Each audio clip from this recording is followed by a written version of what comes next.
Les obsèques de Jane Birkin, retrouvées sans vie chez elle à Paris dimanche 16 juillet, se dérouleront lundi prochain dans la capitale. Une grande annonce vient d'être faite concernant cet événement. Les obsèques de Jane Birkin, décédée dimanche dernier, doivent se dérouler lundi en l'église Saint-Roch à Paris.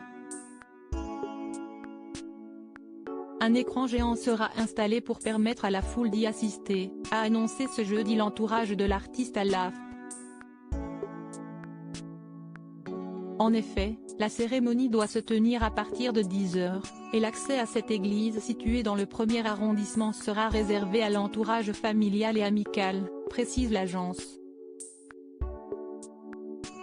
Toutefois, pour associer le grand public, la cérémonie sera retransmise en direct sur écran géant à l'angle de la rue Saint-Honoré et de la rue des Pyramides, a-t-elle ajouté. Parmi les personnes conviées aux obsèques, on retrouvera tous les membres du clan Gainsbourg-Attal-Doyon.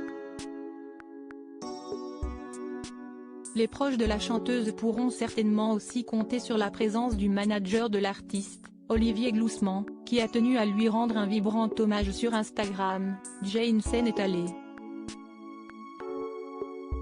Jane, icône mais aussi et surtout femme merveilleuse, artiste talentueuse, engagée et libre.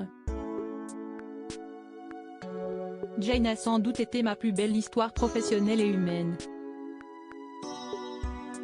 22 ans de complicité, d'émotions, de projets, d'incroyables voyages, de rencontres, de musique, de rire, et de peine aussi parfois, de questionnements, d'engagement, d'envie, de curiosité, et surtout d'une profonde amitié.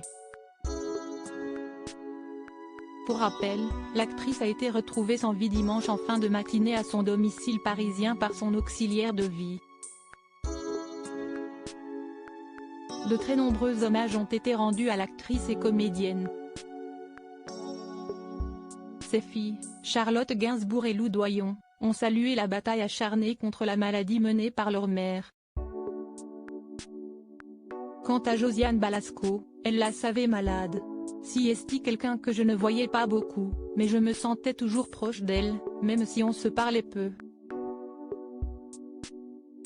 Elle avait un trac fou au théâtre et à la fois, elle était magnifique, merveilleuse sur scène, c'était aussi une actrice, pas une chanteuse, a également ajouté l'actrice des Bronzés. De beaux hommages donc pour cette grande actrice et chanteuse qui aura marqué les esprits de millions de Français et d'étrangers.